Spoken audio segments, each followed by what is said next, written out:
What's up, y'all? Welcome back to the Zayman Law Sports Podcast. I'm your host, Isaiah. On today's episode, y'all, we have to talk about the NFL firings that occurred yesterday on Black Monday. And yeah, y'all, we had three NFL firings take place. The first one was Washington Commanders head coach Ron Rivera. The second one was Atlanta Falcons head coach Arthur Smith. And the final one was Carolina Panthers general manager Scott Fitterer. Now, y'all, we thought it was going to be a little bit more action yesterday because we thought maybe Bill Belichick could get fired. We thought maybe Mike Vrabel could get fired. But these were the only firings that occurred yesterday. So without further ado, let's get straight into it. So first up, y'all, we have Ron Rivera. And as I did for Arthur Smith and Scott Fitterer, I put up records, how many offensive coordinators they had, all that stuff, man, because I want us to really look at why they failed. And I also want us to look at potential candidates for this job. So we look at Ron Rivera's tenure in Washington, a 26-40-1 record, 0 winning seasons, 2 offensive coordinators. He had the 24th ranked offense, the 17th ranked defense, 1 division title win, a losing record, though, as they won the division in 2020, went 7-9.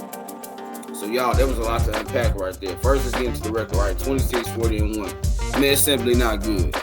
And you look at the Washington Commanders, man. I mean, y'all, this is an organization that has been horrible for literally over 2 decades. I mean, y'all, in my lifetime, I have not seen the Commanders ever be a good team, really. Like, seriously. The only years they've been good, y'all, was, RG3's rookie year in 2012. And then they had that year, with Kirk Cousins in 2016 when they went to the playoffs. But other than that, y'all, they have not been a good team. They've not been a good franchise. They've been a mess of a franchise. They went through so many different head coaches, so many different offensive coordinators, all that. So 26-40-1 record, not good. Obviously, 0 winning seasons. Again, y'all, the NFL is a results-based business. So if you have a 26-40-1 record, 0 winning seasons, it's not good enough. 2 offensive coordinators, right? He had Scott Turner. Then he switched to Eric Bieniemy, still didn't do anything, right? Because their offense was still horrible. And this is an offense, y'all, that has some pretty solid playmakers. Terry Scary McLaurin, Jahan Dawson, second-year wide receiver out of Penn State. They also have Curtis Samuel, the speedster, the little gadget player that they brought in from the Carolina Panthers a couple years ago. So you look, they have good weapons, right? Bijan. Brian Robinson Jr. in the backfield, Antonio Gibson in the backfield as well. But this is an offense that was still bad, even with 2 different offensive coordinators. 24 ranked offense, like I just said, y'all. This is an offense that was never good. I mean, the Commanders never had a good offense. And obviously, we know Ron Rivera is known for being a defensive-minded head coach. But this is really, really bad. And speaking of defensive-minded head coach, y'all, he only had the 17th ranked defense during his 4 years there. If you look at obviously 2020, they had like a top 5 ranked defense. But then next year, it was bad, right? 21, it was bad. 22, they had a top 10 ranked defense. Then this year, they literally had they had the worst ranked defense in the National Football League. And so you're talking about a coach that's supposed to be defensive minded, but 2 out of his 4 years as head coach, they had bottom 20 defenses. That's just not good.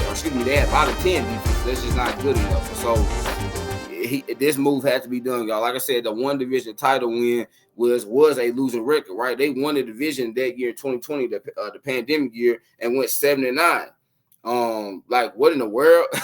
How do you go 7-9, have a losing record, and win the division? Oh, well, because every team in that division that year was bad. The Eagles were bad that year. The Giants were bad that year. The Cowboys were bad that year. That's how they won it.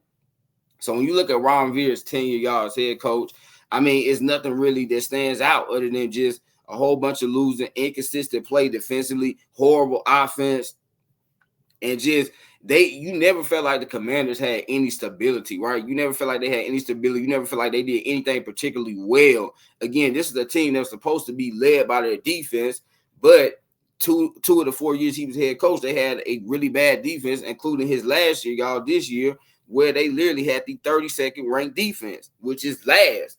So that is simply not going to get it done, right? And again, the Washington Commanders, y'all, you're talking about a team, like I stated earlier, it's been bad for well over 2 decades now. I mean, my goodness, this franchise is a joke. They're a mess.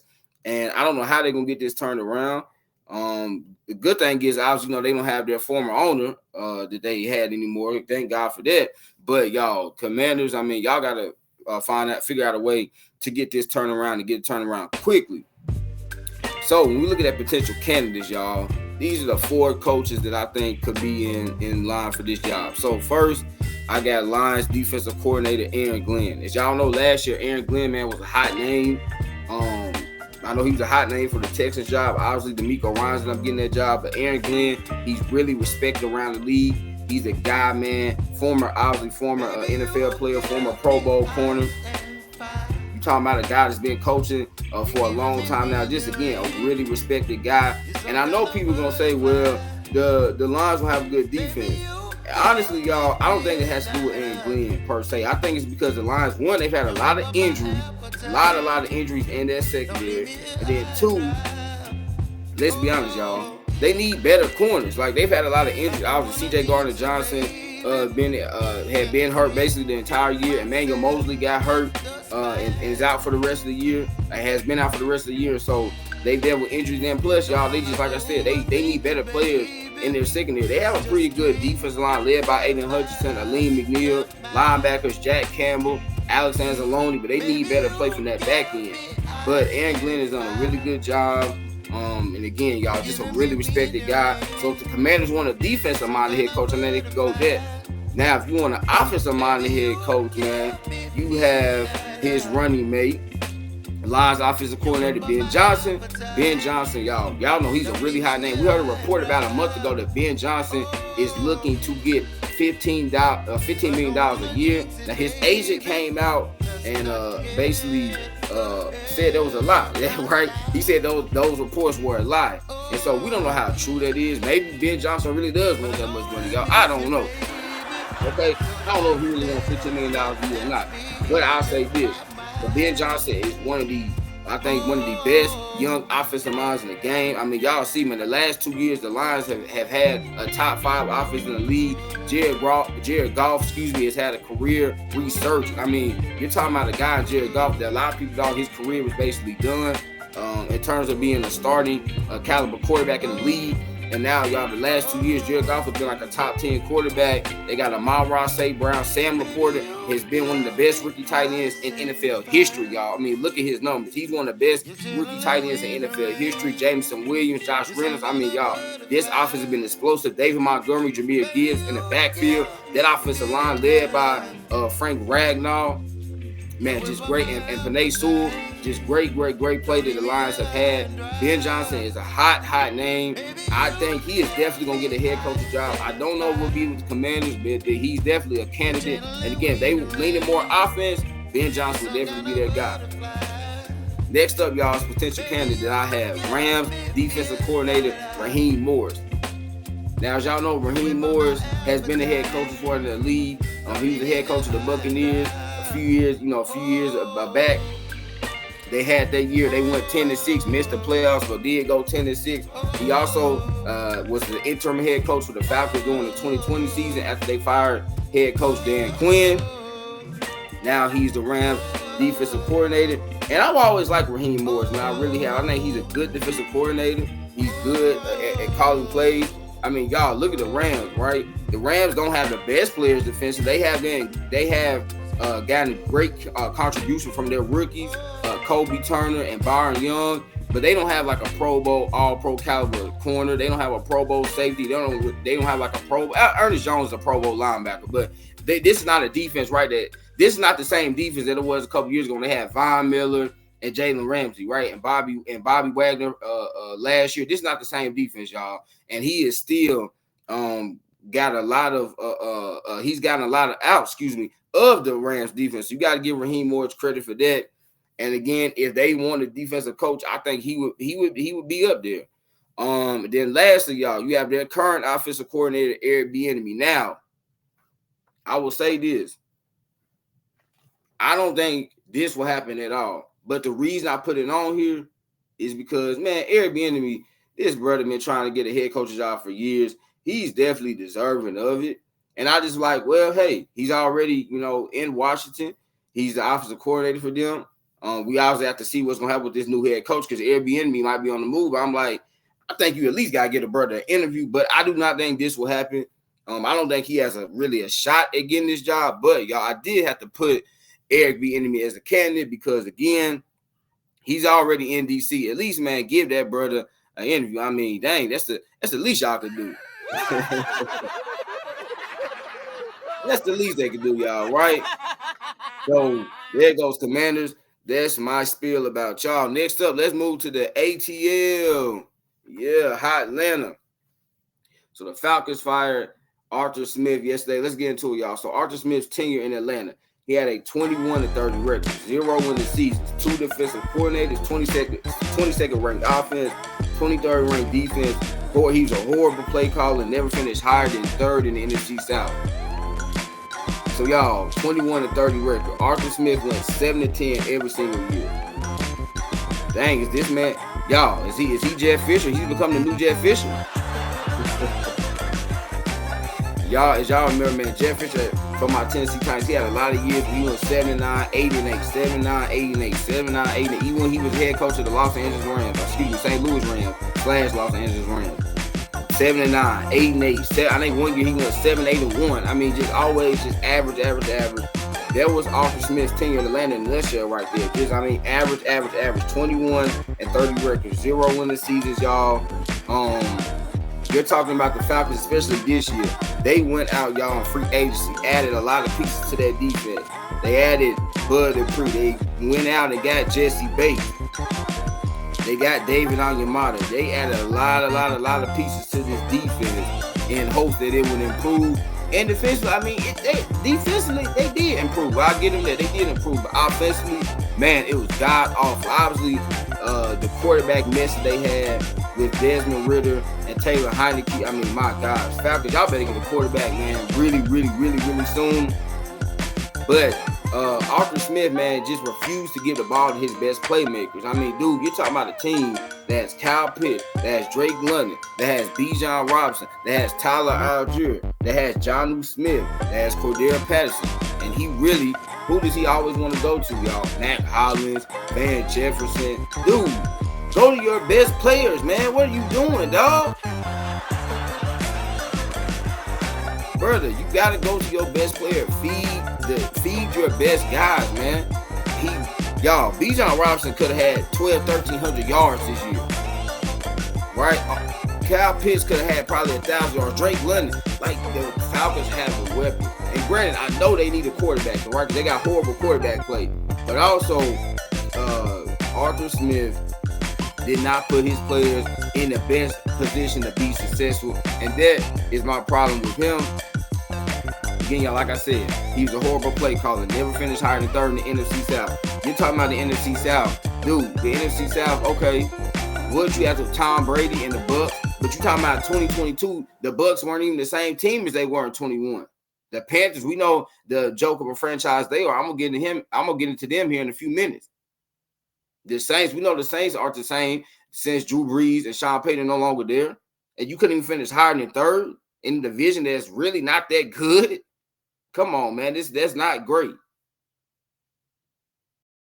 22nd ranked offense. This was a guy, y'all, that when he was with my Tennessee Titans as our offensive coordinator, we had one of the best offenses in the freaking league, y'all. One of the best in the league, led by Ryan Tannehill, Derrick Henry, Corey Davis, A.J. Brown. We had Jonnu Smith, Michael Pruitt, Anthony Ferguson, Tajay Sharp, Adam Humphrey. We had so many playmakers. Y'all. And he was able to get the ball to them. His schemes were so perfect. But then when he got to Atlanta, this brother all of a sudden forgot how to call plays. And so that was the downfall of Arthur Smith, because the Falcons thought at least their offense was going to be great. It wasn't. That's why they put so much into that. Y'all, you look at the Falcons' last 3 draft picks have been on their last 3 first-round draft picks have been on the offensive side of the ball. 2021, Kyle Pitts. 2022, Drake London. 2023, Bijan Robinson. And they still had a horrible offense. They put in so much draft capital into that offense. That's why, for the last several years, that defense is kind of been dragging behind. And that's why this year in free agency, they went and signed a ton of guys on the defensive side of the ball, want to improve. And defense did it. It wasn't great, but the Falcons defense definitely improved. But offensively is where Arthur Smith failed this team. And that's why they have to move on from it. So, y'all, we look at potential candidates. First up, we got the man, the myth, the legend. Patriots head coach Bill Belichick. Now, let me say this. I think Bill Belichick, I think he can still coach. I do. But y'all, I don't think this would be a good fit. I really don't. First off, Bill Belichick, for those of y'all that really keep up with football, for all my football historians out there, y'all know Bill Belichick he's always been in the Northeast coaching football. Right? Talking about way back in the day, he was with the Giants. Then he was with the Patriots. Excuse me, then he's with the Browns. Then he's with the Patriots. He's never been on the West Coast. He's never been down south. So I think from that fit, it wouldn't even make sense. Bill Belichick's personality, y'all, his personality is not fit down south. He's hard-nosed, he's tough, he's physical. He does not fit down south, right? Y'all know down here, we try to be all kind of like flashy, all that stuff. That the Northeast, y'all tough. Y'all made it the right stuff. That's what y'all are, right? Where are my Northeast people at, man? Y'all talk to me. Yeah. Y'all talk to me. Where my Northeast people at? Holler at me, man. So he doesn't even fit. And I think the Falcons, y'all, I think they're a team, they need a young coach. That's why I feel like they need a young coach. You look at Wolverines head coach Jim Harbaugh. First off, congratulations to Jim Harbaugh and the Michigan Wolverines for winning the national championship. Yeah, congratulations to them. I would love this. If I was a Falcons fan, I would love to get Jim Harbaugh. The problem is, I think that brother is thinking about the Chargers and the Raiders. As y'all saw a report yesterday, man, the Chargers and Raiders both have heavy interest in getting Jim Harbaugh. So I think it would be hard for the Falcons to convince Jim Harbaugh to come, but he would be an amazing hire, man. Jim Harbaugh would bring a swagger, a toughness to the Falcons that they definitely need. I mean, y'all, let's be honest. The Falcons, they've been a relevant team the last 6-7 years now, right? Let's be honest. Let's keep the buck. So they need something to get that fan base excited, get the organization excited. Jim Harbaugh would definitely be their guy. Next up, we got Texas offensive coordinator Bobby Slowick. Now, we saw the job Bobby Slowick has done this year with C.J. Stroud, Tank Dell, Nico Collins, even getting production from Robert Woods, man, which y'all know when Robert Woods was with my Titans last year, he didn't do anything. But man, the Texans have had a very good offense, man. Very good offense. Not a lot of people saw this coming. And so he would definitely be a great hire. When you look at all the talent that the Falcons have, like I stated earlier, man, I mean, Bobby Slowick would be able to get the most out of them guys. And then, last but certainly not least, man, once again, Lions offensive coordinator Ben Johnson. I mean, like I told y'all with the Commanders, Ben Johnson is gonna have a lot of interest, y'all. He's gonna have a lot of teams coming, knocking on his door. But yes, I think he would. I mean, again, saying that with Commanders, he would be a better fit. I think he would be a better fit for the Falcons, to be honest. Because I think the Falcons, I would be honest, y'all definitely have more stability right now than the Commanders. I mean, they're just a mess. But yes, if y'all were able to get Ben Johnson, it would be amazing. So Falcons fans, hey, that's my spiel about y'all. And then last but certainly not least, maybe, yeah, I say the worst for last. Y'all know how they say you say the best for last. I think we say the worst for last. Y'all, we have the Carolina Panthers firing GM Scott Fitterer. Y'all, Scott Fitterer is one of the worst GMs that I've ever seen. I mean, the moves that this man made, I really think Panthers fans, it might have messed y'all up for the next 10, 15 years. Because this dude gave up so many draft picks to either one, trade for players, or two, move up in the draft, or whatever it might have been. Y'all, like literally, Scott Fritter was one of the worst GMs I've ever seen. Let's get into his tenure in Carolina. 14-37 record, 3 head coaches, traded picks to acquire 3 quarterbacks, terrible draft/trade decisions, free agent mistakes. Obviously, that record is abysmal. But I want to get into this, y'all. Traded picks to acquire 3 quarterbacks. As y'all know, he traded picks to acquire Sam Darnold. He traded a 5th-round pick, I believe, to acquire Baker Mayfield. And obviously, he traded his 1st-round pick last year, to acquire Bryce Young. Now, here's the thing. Bryce Young is still young. Pun intended. He is still young.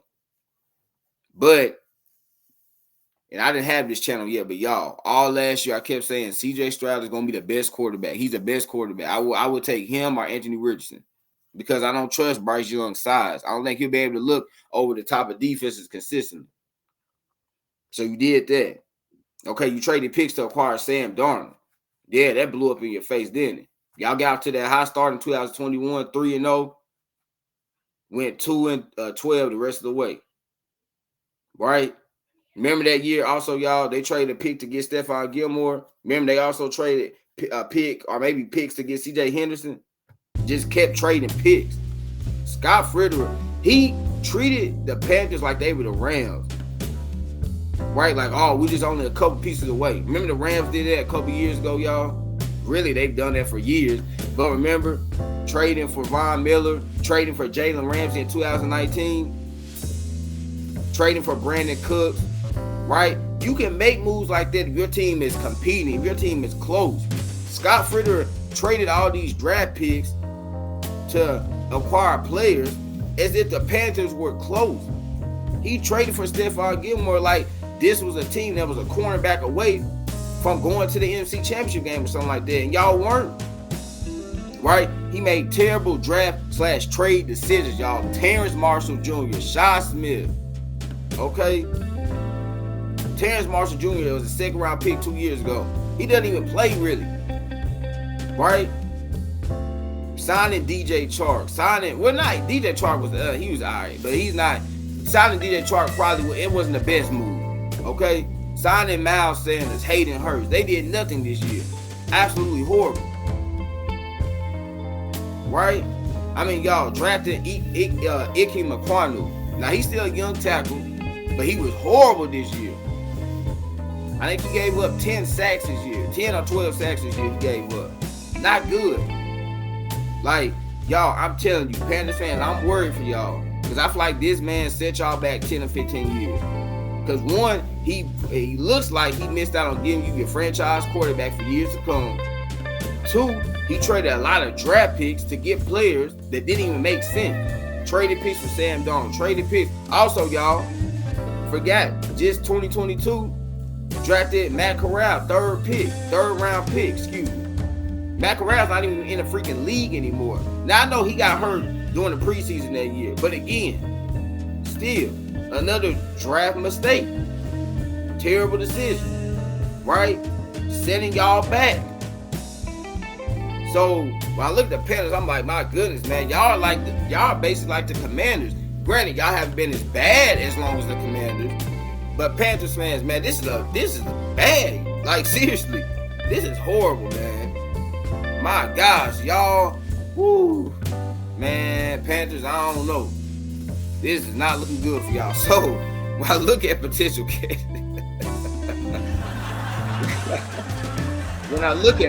candidates, right? You got Bears assistant GM Ian Cunningham. Ian Cunningham last year was a hot candidate. He interviewed for a lot of GM jobs. I'm pretty sure he interviewed for my Titans for our GM vacancy that we had. And I like Ian Cunningham, man. I really do. I like Ian Cunningham. You look at the Bears, he's had a hand in drafting some of those players, scouting some of those players they got. I mean, y'all, getting Tyreek Stevenson was very good for the Bears. Your rookie corner, Kyler Gordon, who they drafted back in 22. He had a really good season. Like Javon Dexter Sr.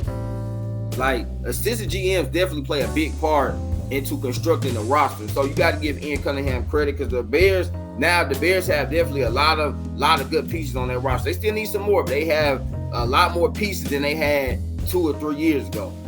I look at Raiders interim GM Champ Kelly. Man, first off, let me just shout out Champ Kelly and Antonio Pierce for the job they did, y'all. Yeah, I mean, they did an amazing job, right? You talking about after the Raiders had fired head coach Josh McDaniels and general manager Dave Ziegler, to end up going 5-3, and they got 5-4 in the last 9 games, finishing with an 89 record, darn near making the playoff. I mean, incredible job by both of those men. I think Champ Kelly, honestly, I think the Raiders will interview him for their GM vacancy, because obviously, again, he's just an interim GM, so I think they will interview him.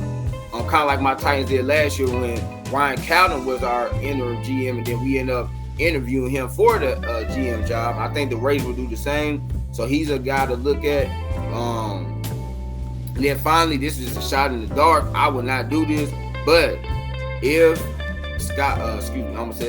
if David Tepper wants some stability / wants some experience at GM, you can look at Rams scouting consultant Ray Farmer. Now, as y'all remember, Ray Farmer, he used to be the GM of the Browns from 2014 to 2015. He had a 10-22 record. He did make a lot of mistakes, though, man. You talking about this dude drafted Cam Irvin and Danny Shelton.